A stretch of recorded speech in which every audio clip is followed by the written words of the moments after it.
Welcome back, everyone. Today I'm joined by Rob Brady, podcast host of, what was it again? Stay in CX. Stay in CX, that was it. I've got another one. I think it's like serial podcast host. Serial podcast host. Do you want to give him a shout out while you're here? So Collaboration Twins, Yeah. which is our own personal parenting podcast. That's a good Apple Top 100 podcast, champion twin parenting. Stay in CX is all around property sector. And that was it. I think it's like top entrepreneurial podcast number 30 we reached last week, the other way. Oh, nice. We were right next to Gary V, of all people. Nice. And then a new one we've got at the moment, which is called Project Peak Performance. It's around the 8 dimensions of how to achieve peak performance in your life in a balanced way. Yeah. So I've got a couple of guys that are running that, and we're in infinite stage, so we're like episode 8 at the moment. Yeah. So the estate agency one, that's kind of like the main one Yeah. at the moment. And that's your career almost like. So you coach other estate agents, don't you, to become better and sort of, you were just saying to me, like move into modern times, as it were. Yeah, I mean, it's so I became a coach 3 years ago now. Yeah. A little bit longer than that, yeah. About 3 years ago. And it was, before that I was an agent of about 10 years. I rose to the point where I was a sales and lettings director of a 2-branch independent. We're turning over about 1.5 million a year, 700 property portfolio, 28 members of staff. And I read a book, power of different books out there. I've read a book called Where Did My Industry Go? And the author of that book, I was like, this book just really talks to me about how the modern way of estate agency should be. And about 4 months later, I was at an awards event and we'd been nominated for a couple of awards, and the author of that book was sat on the table. And I was like, I recognise this guy, chatting away to him. And he's like, I wrote this book. I was like, I know it sounds a bit weird, but I bought a couple of them because I was trying to get the company to go down a new direction. And then I actually became a client of that company. And they're in the process of building this new technology that's been released out. And then the evolution 5 years on is now I'm working in that company as an elite performance coach, now coaching agents across the UK around that technology and how to enhance it amongst your teams. Yeah. So I'm a fundamental believer in journeys collide together, and you meet people in life through certain ways, and that takes you into a new evolution of yourself. Yeah. Yeah. So looking back even 5 years ago to where I was today, a completely different person. Yeah. Yeah. I always think like the universe just gives you things, and like, it's not like certain, but you've got a choice. Like you can take the right choice and watch like everyone around you and like yourself, like bloom into someone else, or take the wrong one and stay on the path you've been going down. So with the estate agency thing, what is like the main sort of issue you're coming across when you're sort of coaching them to come into modern times? So is it all like quite older generation which you're wanting to move? No, I think it's more, it's a varied mix of people, because we only deal with, say, traditional independent estate agents. We're not really involved into the corporate market or anything like that. And we get various different types of people coming through. The difference you find with it is more the fundamental part as a coach. It's the mindset element to it, like the mindset of how your staff well-being are in place, the environments that you operate as a leader, the mindset that teams you have into growing into a new version of yourself, how you set yourself up for stress elements to it, the actual transition of change, new processes. So if you don't have any of that, or fixed mindset, and you don't I want to do exactly the same thing, but I want to change, then you have problems.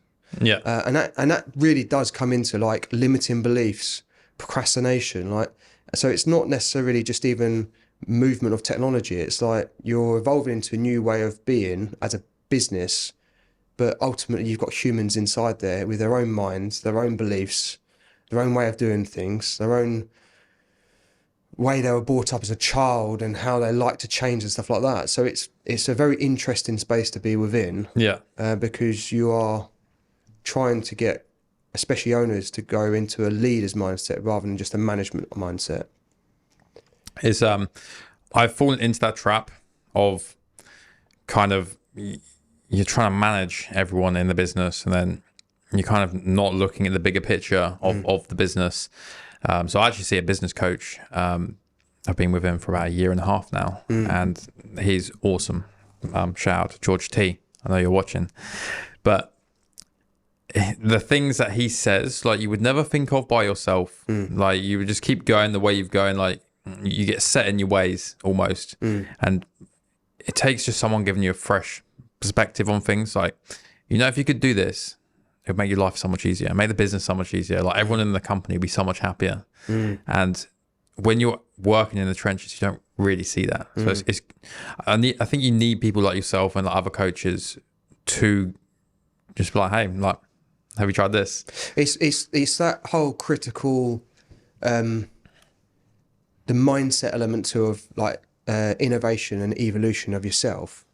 Like you said, if you are in the trenches, on the hamster wheel, day to day, thinking about that, unless you take an actual blocked time out to think about things in a different way, you never change, you never evolve, and then you're always stuck in the same place. Yeah. And then the same stresses come up, and the only way you can do that is you have to change it. Yeah. And that's been like a massive fundamental belief in all the years, personal life, work life. It's just been that inner calling that I've always had, is in like to evolve into the new version of who you're supposed to become. Yeah. Rather than sat in the other states of just hating life or hating a job, or like, you're only on this planet once. So, yeah. So like, live it. It's a pretty short trip while we're here. It's not long. It's gone before you know it. Yeah. And a lot of people forget about that, and they put like procrastination. They put it off. I'll do it tomorrow. And then you're a year down. And you're like, fuck. And most of the clients I speak to who procrastinate, when they actually do the action, you get them to go through that line of action, they always look back and go, it was as hard as I thought. Yeah. It's like, it is always a way. It's always a way. It's something which you've been put off for ages. You've dreaded it, and it takes 5 minutes. Yeah. And you're like, oh, well, I could have just done that like 2 months ago. Yeah. And you add in all this unnecessary like stress, like worry, and then you start going down like the mental health route. Sort of, that's like compounding on top of everything. And like, I had it yesterday, like, where work just, I was done with it. It was just, everything just got on top of me. I was just like, we got like 5 companies now, I think, and it just, I was like, what am I fucking doing? It's just letting it all get on top, and then like, you got to take yourself to the side, and then like, chill out a minute, have a little look. If you keep letting it go this way, then it's gonna be a problem. But if you sort out what needs sorting out today, it'd be all good. And a lot of people procrastinate that away. Basically, they don't really have that same mindset. But again, you got to go through the shit to then get to that mindset of that. Because like myself, being through mental health, and I believe you have as well with mental health, then you don't want to go back there. No. It's just like, I'm not going back there. So when I was running the agency, it was in 2016. I was massively into that obsession with work. Yeah. But in such unhealthy way, to the point where I was heavily drinking, and I was like sleeping 2 to 3 hours a night, getting up, auto robot over and over and over and over again. Because I believed that was the way that life should be, hustle culture. Yeah. Every hour to smash out, and like Wall Street style actions, until things happen that you realise, what was I doing there? Yeah. There's more to it than just working. And I was been exactly the same, like grinding. I'm like, oh, I'm not working hard enough. Like, someone out there's like outworking me, so I've just got to keep going and keep going. And then like your sleep deteriorates, and like a lot of people don't realize, like, if you got shit sleep, then your body's gonna fall apart, and then your diet goes to shit, and then you end up putting on weight, and it's just like it's a bad cycle to get into. And obviously you got 2 kids, haven't you? So yeah. So did you have the kids when you were in that sort of like mindset of like hustling? No. So my journey's been quite interesting. The kids are coming up to 18 months old.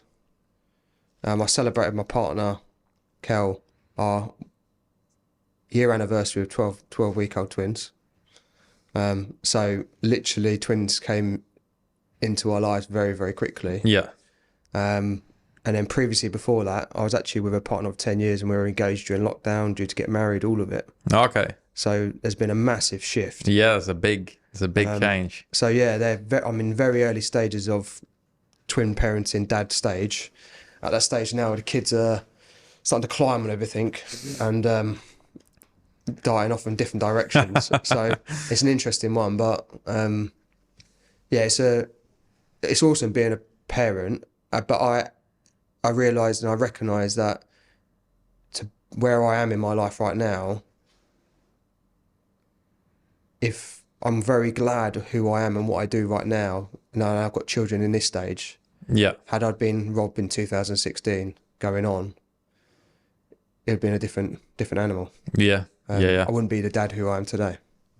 100%. You need to go through things, and a lot of people spend a lot of their time trying to avoid struggle or pain. And as much as it sucks, it's kind of like necessary if you want to then grow to become a better person. I'm a big believer of everyone's exactly where they need to be right now in life. It's just the choices of what you do next. And a lot of people should kind of think on their philosophy on how they move forward, because the past is the past. Like, it's gone. Like, you can't dwell on it too much because there's nothing we can do about it.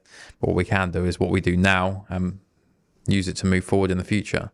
I was listening to an audiobook on the way up, and he was relating to as in the gain and the gap. Okay. So are you either in the gap or the gain, and in the pursuit of ideal self? So he said a lot of people get struggling because they go into the gap on pursuit of ideal self, and the expectations of what they feel should be as ideal self and what is happening is too far apart, and that's where mental health struggles come from. Yeah. But he said if you look at it as in you're always in the gain, you're gaining from previously to ideal self. So then you can be reflective on what you look back on. So rather than going, I need this, I need this, I need this, you're more saying, I want this and I want that, but I've actually grown as an individual. Yeah. Like before, like we were talking off camera, what you were talking about in the last year and a half and your growth within that. If you were pursuit of ideal self in the future, then you'll be in the gap. But if you're content with who you are now, you're going to be like, I've gained who I am as a person in the last year and a half, 2 years. So yeah, I think you have to almost look at it in that way of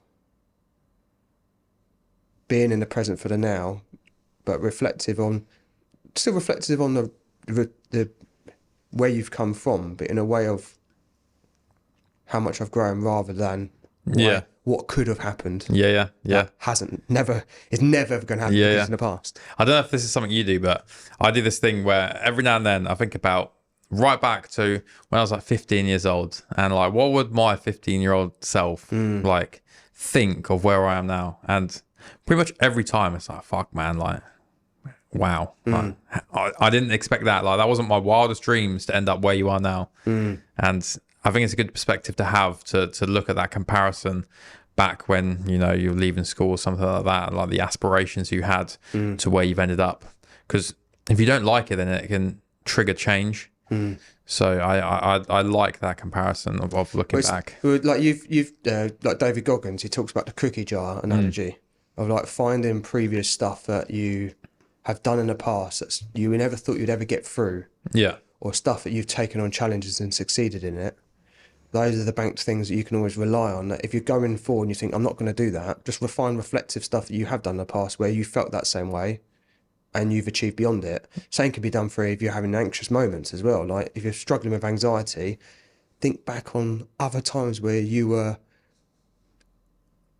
overconsumed with anxiety and then the process came and you thought, wasn't as bad as I thought. Yeah. So like try and apply those same methodologies to your brain as you pursue things in the future you might be anxious about, or things that I don't know, the inner critic starts to come out and say, no, you can't do that. Yeah. You're not going to do that. Yeah, I think that's on everyone's shoulder at some point in their lives, and it's just about ignoring it. Yeah.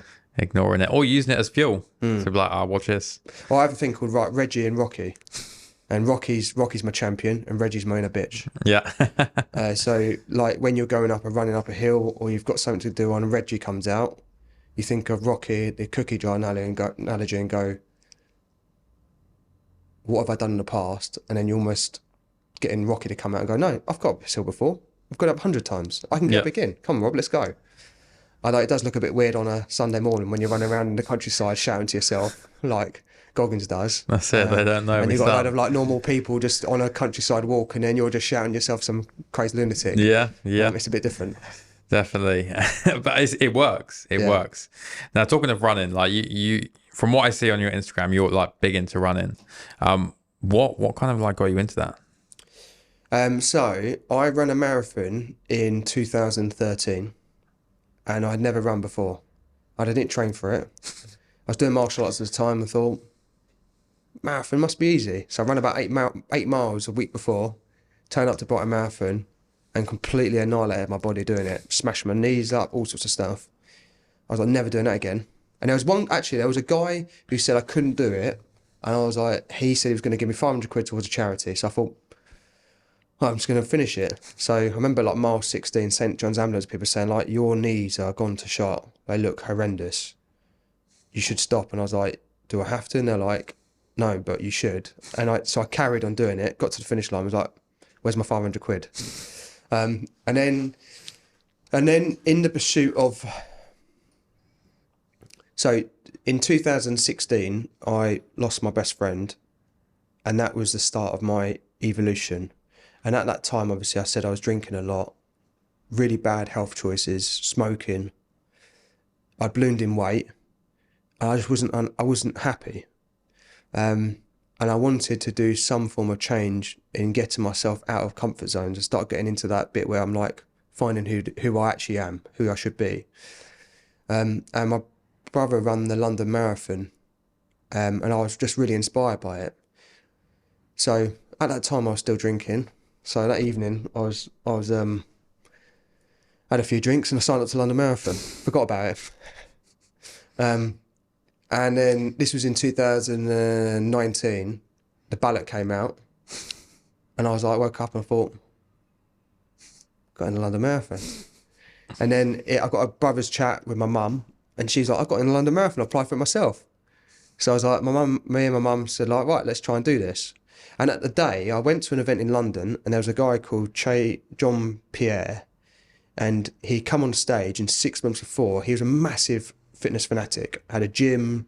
I mean, he was like a coach here. I think he was earning like 800 grand a year as a coach or something like that, doing coaching of like high performance business owners around the world. He had like 8 clients a year, and that was it. And he was doing this event, and he'd got hit head on by a car at 60 miles an hour on the last 10 miles of a 1,000-mile bike ride. Ended up in hospital, like literally died, came back to survival, and that sort of side. He was on stage 6 months later, just barely getting on there. And he was like, oh, I'm going to go and do London Marathon. So I was like standing there thinking, should I do this or shouldn't I do this? And then this guy saying, I'm going to run the London Marathon next year. And I'm thinking, there was a picture of him, like full body cast. And I was thinking, well, if he can do it, I can do it. My mum's 63 or 62 at the time. She wants to do it. What an awesome achievement. I can run the London Marathon with my mum. Then obviously, COVID kicked in. So it came into October, and I did the virtual London with my mum because that was the only thing we could do at that time. So I ran the marathon with my mum, locally to my area. She had never run in her life. Was my biggest, and is today, my biggest inspiration in my life. And that got me starting to get into running. And then a few months later, I ended up splitting with my long-term relationship, and I got into Goggins' book, Can't Hurt Me. And that was a fantastic book. And that was a time, it was like winter time, read it, she was leaving me, and I thought, I'm going to go out. And obviously we were in lockdown, so anything I could do was just started running. And then so I entered the Goggins, the 4-4-48 challenge. That 2021 weekend, she was leaving me. I thought I might just, let's craft a new mindset. And that's when it started to then trigger from there. So I ended up applying I did like marathons 3 weeks apart, back-to-back weekend marathons. I ran a marathon like training 56 days this year from start to finish. And that's what got me into that running. And then I've signed up to some ultras next year. Nice. And I see running as a massive thing towards my mindset. hand in hand fitness with sorting this out up here. Yeah. I actually got humbled by the race last weekend. Actually, You did one, didn't you? yeah. So basically, it's a similar story of you, but not to that extreme. So I signed up for a Tough Mudder at the start of the year. Completely forgot about it. Get the email. I'm like, oh yeah, I'm going to Tough Mudder, and it was a 15K one. So it's like you couldn't go further than that basically. And I did it, and I was like, this is amazing. I was just like, I want to do more of this. So signed up for, I think it was 2 days after, like my body was so sore. I was like, I'm going to sign up for a race. And I was just like, it was this one called Lord of the Runs. And you could pick what distance you wanted to do. Yeah. And it was like an ultra. And I was like, you know what? An ultra don't sound that hard if I can run 15K. So I signed up for the ultra. And I'm like running. I'm like, I hit a half marathon. I'm like, I'm feeling good. And then on the fourth lap, it just all fell apart. And I was like, I'm not feeling good. And it was like me like dragging myself across the floor, like trying to stay conscious, and got a lap. I think it was 7K in just over an hour and a half of me like stumbling around. And I was like, I'm done. And, but what an awesome stretch goal that is. Yeah. Like, because most people would never, ever even comprehend doing a half marathon. And I'm a firm believer. The reason why I'm going into ultras next year is because I know I can do a marathon. My mindset's there. Yeah. My body might not be there, but I know my mindset will be. So the ultra is like the ultimate thing of going, where's my next limit? Yeah. Before I go, that's me tapped out. Yeah. For now, to come back. So fair play to you. Yeah, it was good. But I actually really appreciated me failing the ultra. Good. Because it kind of was like, right, if you want that, you're gonna have to train. Yeah. And like, stop expecting things to be so easy just because you've done something which is a lot smaller. Yeah. And it's completely different. So I was just like, I was grateful for the humbling, and I enjoyed it. And I'm actually running a half marathon tomorrow. Nice. So that's good. My body still hurts, but I'm still running that. But I say, like, I know I've run further than the half marathon. We did, like, I stopped at 28K on last weekend. So I know I can run a half marathon, like, relatively comfortably. So it's going to be good. Like, I'm looking forward to just getting my trainers back on. What do you enjoy about running the most you found so far? I hate running. I'm not going to lie. I hate running. I just enjoy the after of the feeling of accomplishment. And when I'm running, so I don't listen to music when I run or work out. It's just me going through things in my head, like going through like discomfort and pain while sorting through things in my mind which I don't necessarily want to think about when I'm relaxed and some of that. So it's a good, like, it's almost like therapy running around. Yeah, I've found that over the years. So that's the main reason I do it. And I want to see how far I can push my mindset to go, like, I want to find the limit of what it is, because you think you're at the limit and then you do it again and the limit's moved. So it's chasing something which probably will never end, but the pursuit of it is, that's what I like. So it's good, but the actual running, I hate it. I've never enjoyed running. Never, still to this day. But I enjoy the process of not enjoying it. No different than like the cold water therapy, which I know you do as well. Yeah. Same crafting of the mind. If it was enjoyable and you knew you could do it, then that's not an evolution of oneself, because you can do it. So if you turn up to the race line going, I'm going to hate this, but I'm still going to do it. Yeah. You're already ahead of so many people out there who would never even be at that start line, because they're in the process of going, they're in like what I call like the dreamland. People like to brainstorm, people like to research, but then they're still in that land rather than draw a line action.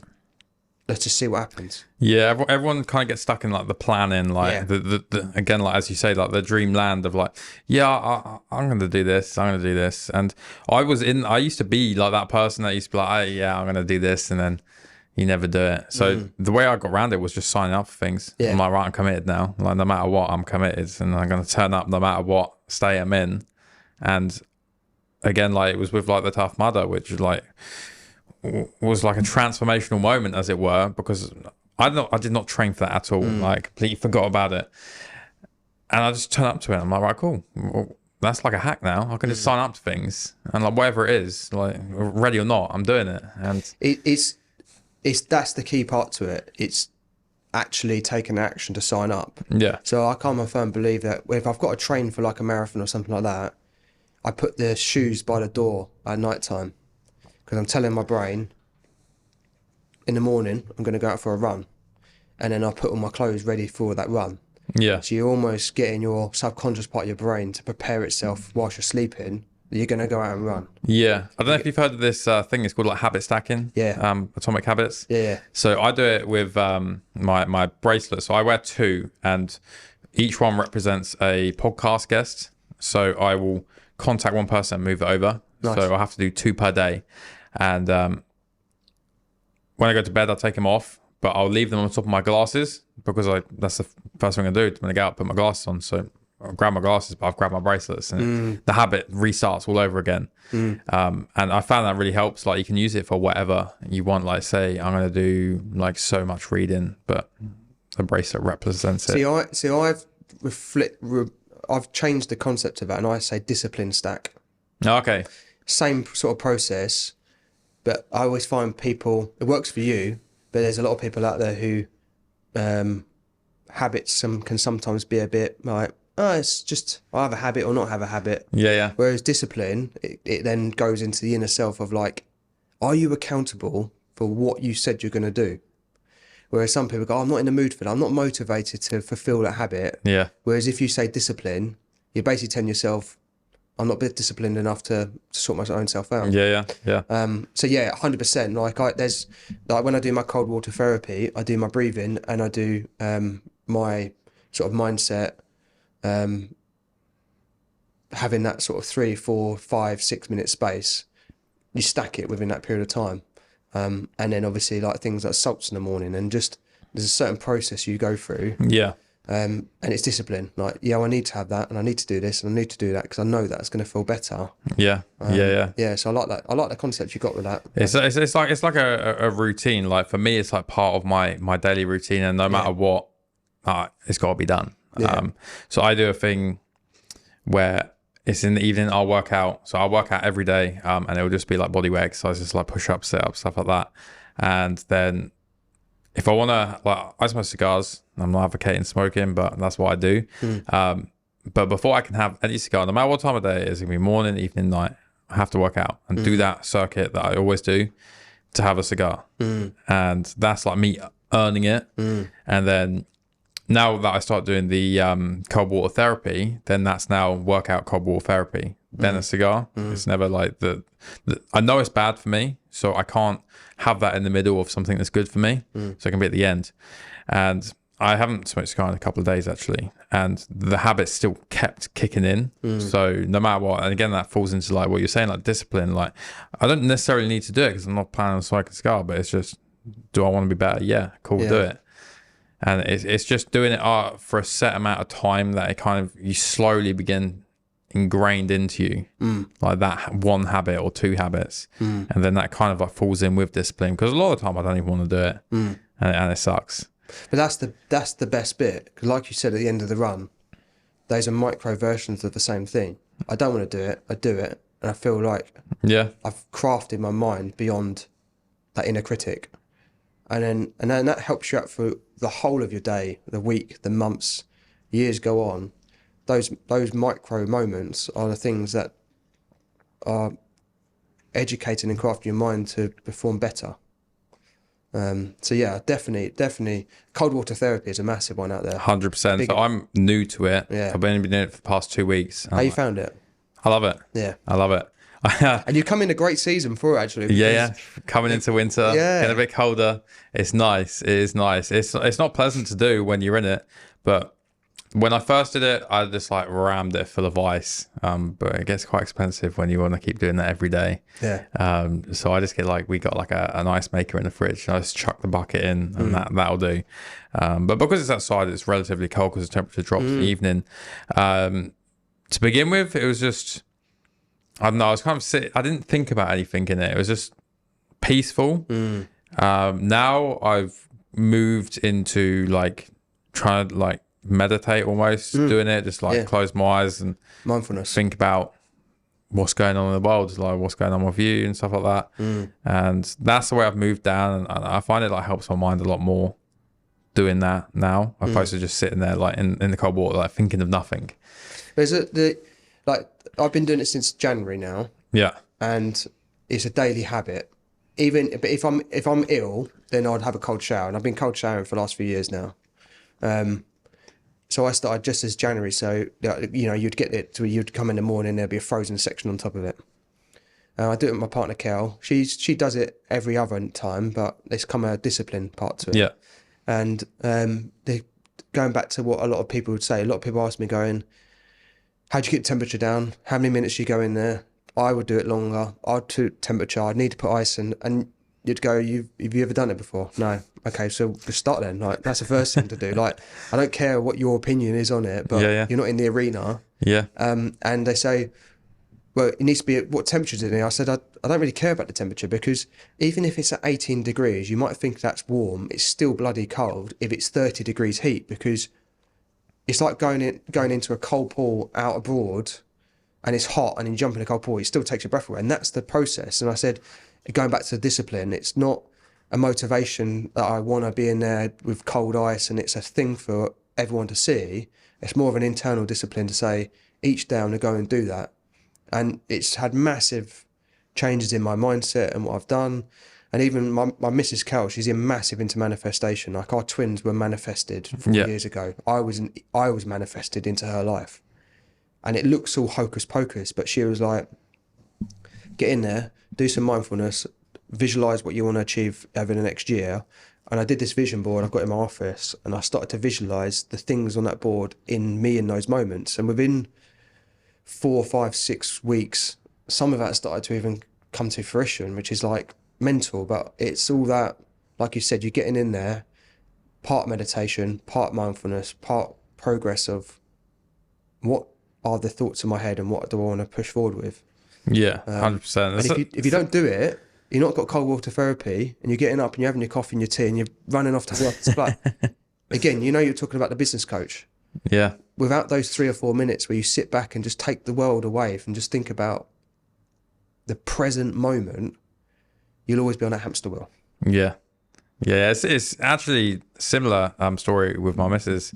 Like, I was kind of like manifested into her life and just appeared, and it was like, wait, this is a weird coincidence. Yeah, it is weird, isn't it? Yeah. Like, literally, when I went around Kel's flat, she had a vision board, and there was Charlie Hunnam, but he was like from, I don't know what thing, he had this mousy beard and like similar sort of hair cut to mine.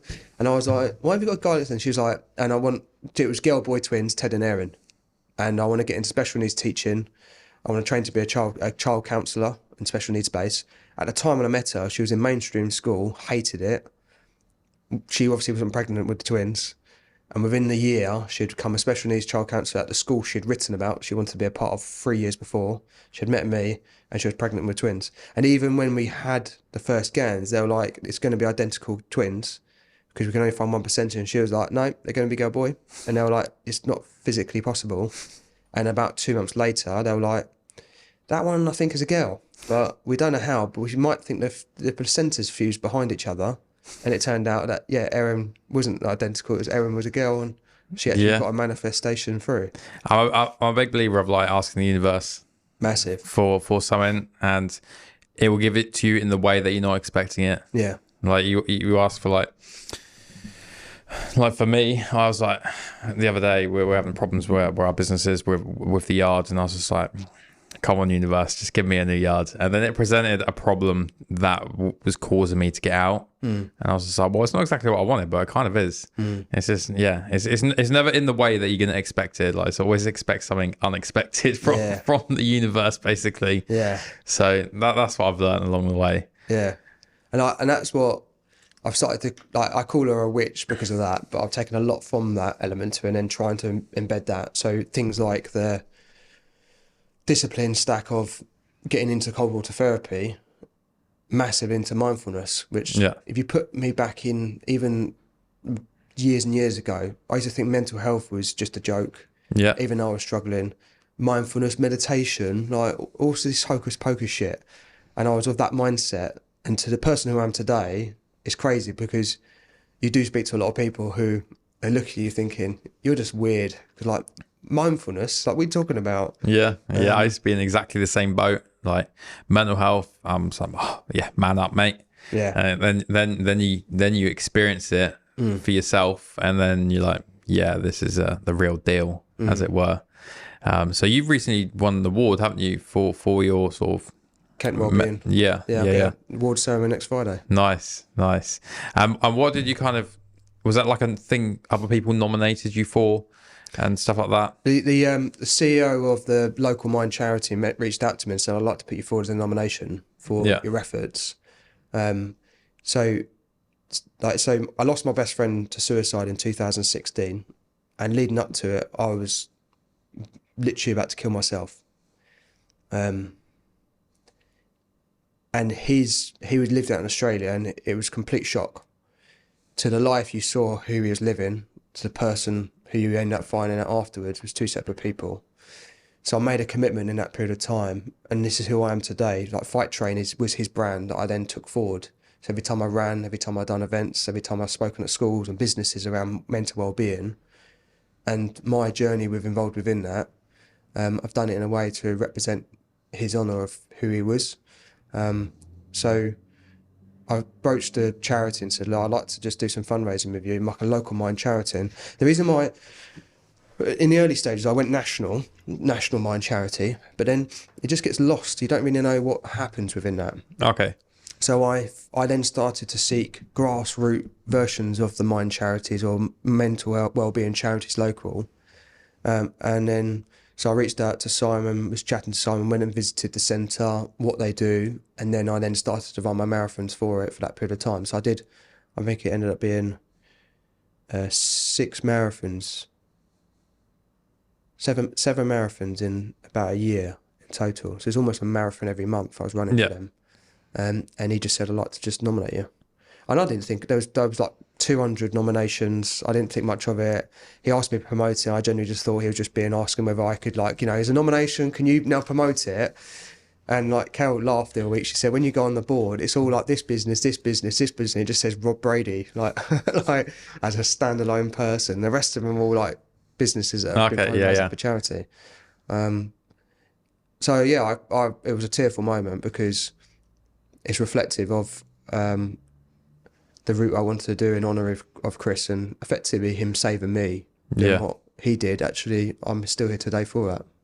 I think it's makes it that bit more special that it was all those companies and then it was you yourself. Like you've been recognised for what you've actually been doing, opposed to like a company. It's like a collective of people, and it's, I think it's good to get recognised solely on like an individual trying their best to spread awareness and help other people as well who are in similar situations. Because again, like with suicide, like you were at the point, like, and I've been at that point. No one around you knows, like, unless you're like hinting a little bit, which in men they don't tend to do. No, it's you're there 1 minute and the next you're gone. And like Chris was of that same mindset, and I was that same. I at the time was I was actually projecting my own mental health on other people. So when someone was struggling with mental health, I was like, just man up, get over it. You're weak. You need to be tougher. Like that bravado, that ego. That was just masked. I masked all of that purely because of my own insecurities, and that was when I'd go home sinking can after beer can after beer can after beer, bottles of wine, spirits. Sleeping 2-3 hours, getting up, coffee, waking myself up, going to work, doing that same cycle. But at the same time, I was like driving home in the evenings in literally crying because I was in conflict of whether I should just smash my car into a barrier and end it all. And that was in that cycle. And it was only when Chris did what he did, I was like, him. Like he was my best friend from school. He was in Australia. Like his pictures were him living up with like, the guy was a decorated European taekwondo champion. Like he had a body of like a demigod. So he was like, girls around him, living his best life, exotic places. And for it to happen, and I didn't know anything about it, and he's like my best friend of 10 years, it just was it's been a very still reflective moment now, because we were parting our ways because we're masking with each other about, I was living my best life and being this director of this thingy, and he was living his best life travelling. And had we actually removed the mask and said to me, look, mate, I've been struggling for years, this is what's been done, and I'll be like, oh, didn't know that, like, and I've been struggling. Not that, you can't change what has happened, but that's what one of the pursuits I had was like, let's just go out and be open about my mental health and well-being, and just talk to people and fundraise and just save one person a day, really. Just with one action. And that's been the last 7 years of doing it. Yeah. I mean, it can be something as small as, walking down the street and smiling to someone. 100%. And that could literally make their day. Yeah. And you never know what's going on with people, walking past you. It's like they got like their whole life, and you're just seeing who they are in that moment, just walking past you. So you never know what someone's going through unless someone actually talks to you. Yeah, I think, and that is, we're quite a mass society, especially with social media. Yeah. What you want people to see out there is your good self, not your bad self. And what I found really interesting in the stages of Fight Train, because it was so open about mental health, we'd actually have people messaging us via Fight Train about their own insecurities and their own problems that their family didn't even know anything about, their friends didn't know anything about, because they're too ashamed. Yeah. But they're happy to talk to a random person in a brand about it. Yeah, I think it's, if someone can relate to you in some way, they feel comfortable to then share. I don't know if you found this, like with your posts on Instagram, like, and talking about mental health and stuff, you get people messaging you and saying like, I'm really struggling. Like I remember I posted one talking about like the ups and downs of my depression, and I had I think 3-4 people like DM me after that. Yeah. Talking about their own experiences and like saying like we're still struggling. Like it's normalising it, isn't it? Yeah. Like my partner Kel is trained to be a special needs child counsellor, and she's got bipolar, type 2 bipolar, but she's training to be that to be that person who can support people, and she's got her own page around that part to it. Yeah. And just being open and normalised. This is the reason why we set up the Collaboration Twins page as well. It was like just normalising what it was to be twin parents, and supportive collectiveness of a community of people that can inspire and help change amongst others. So that's the bit, like you put that post up, and if you were fearful of what other people might think or whether you'd be judged or anything like that, but your action of doing that has then impacted 4 other people to feel like, I'm not alone. There is other people out there. Like this is actually can be quite normal, that I can then maybe talk to a friend or a family member about it, or reach out to you. That makes them feel like they're not alone in this world, in their own thing between the 2 ears that we have. Yeah. I think like loneliness is like a massive thing in mental health as well, and especially a lot of people see it in like young people, but it's quite big in sort of elderly people who are put into care homes, and they feel alone because like their families just kicked them off there, so they don't need to deal with them, as it were, and it can, like, a lot of people don't realize, like a lot of old people, they're still people. Well, my mum had a major stroke in September last year, and she's been going for a massive bout of recovery with that. So we've been in King's Hospital, we've been in other hospitals, we've been in care homes, we've been in rehab facilities. And you're right in what you're saying there, because like luckily she's got 4 sons who love her dearly, that have been literally every single day. We made a pact that until she was home, we'd have her back. Obviously still today, we didn't go, you're home now, mum, bugger off. But you can see the deterioration of people's well-being or mental health if they don't have that association with people serving a purpose or what they want to achieve. I mean, mum's was mostly down to some of the drugs they were giving her. They'd given some antidepressants to try and help her while she was in hospital, because she had lights everywhere, stuff beeps going off, people shouting on the ward. So like, it's not exactly going to be a place of happiness and joy. So, but when we realised she was out of those environments and in like a care facility, we were like, you need to start coming off those. And she recognised that. And just her changing those environments and getting home. But you could easily see how an elderly person Like we almost saw it in mum. Like sometimes society sees them as like, you're at the end of the line now, so just be happy with sitting in that chair. But so many people out there, you could see when you go into the care home, we were chatting to other people in there, and their desire for connection with people, you never know how much that just spurs them on to actually live a bit more. Yeah.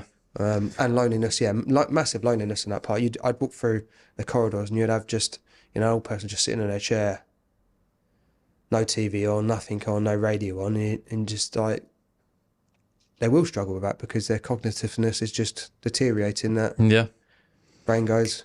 Yeah, I always found so I do a lot of site visits in my business where I go out and speak to potential clients, talk about what they want, and I see a whole range of ages. So the young people, they don't really want to talk, and the elderly people, they love to talk. Like, you could be like their only visitor for the day, and they love it. They talk to you about not even the work they want.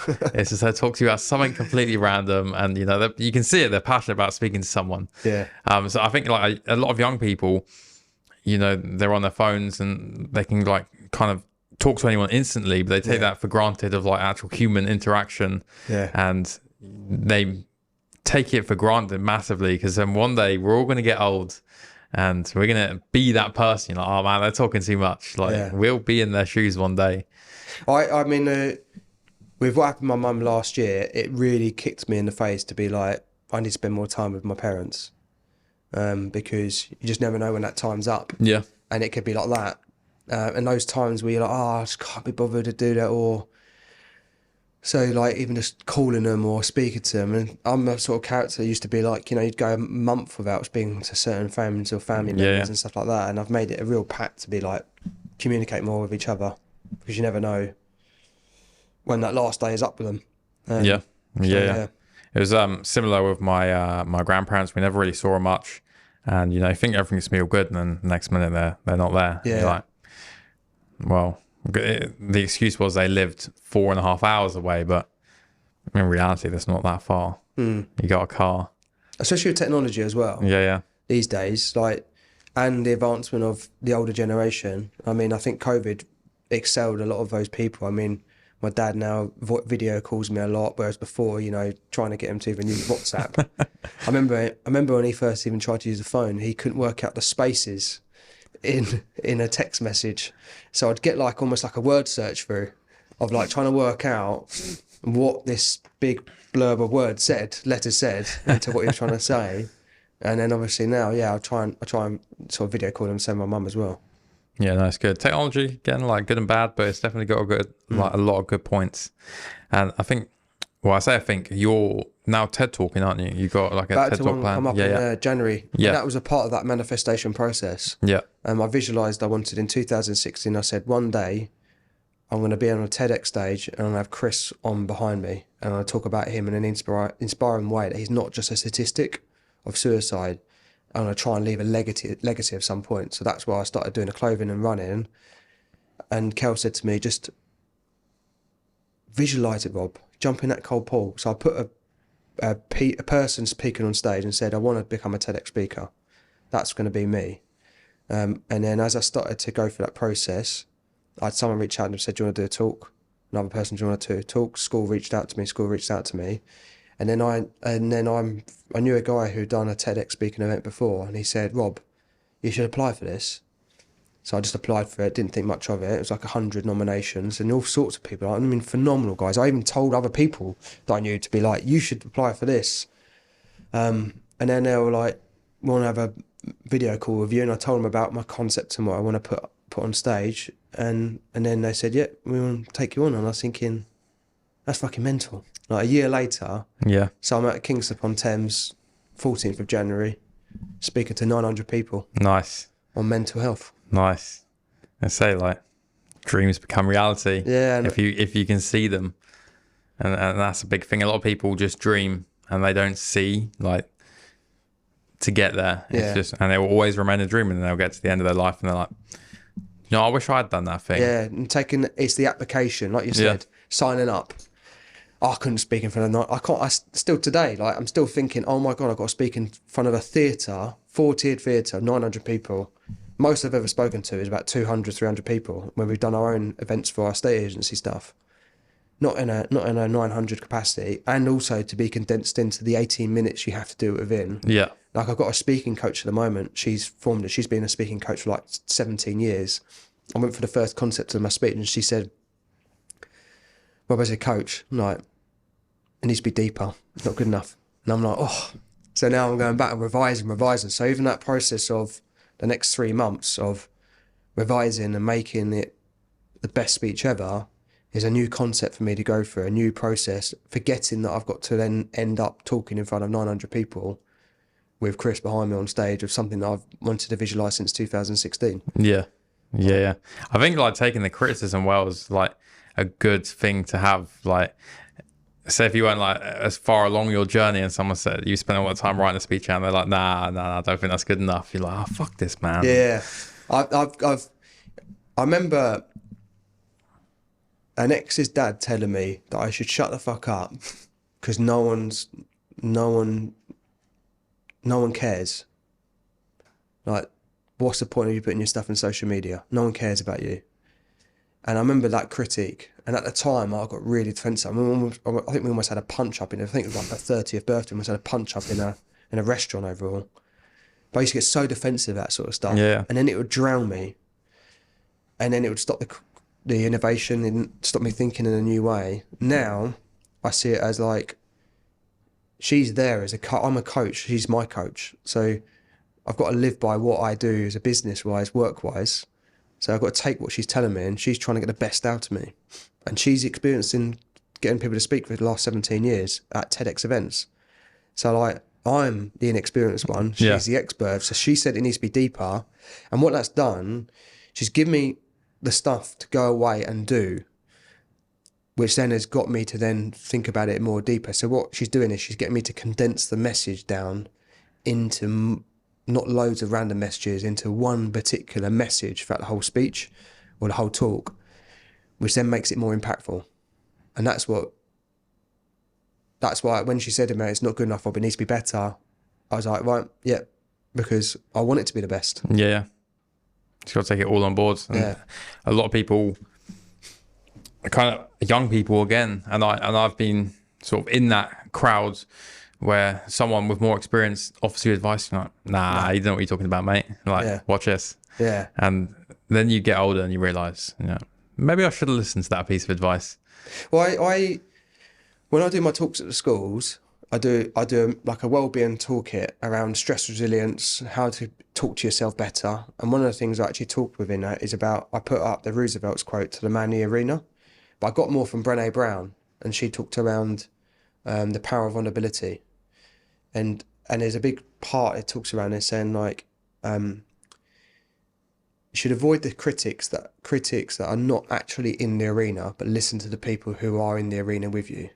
So if someone's a bystander on the stage who's got their opinion but never done that or never been in that or not even in the same league, then take their criticness with like, is it an opinion or is it of experience?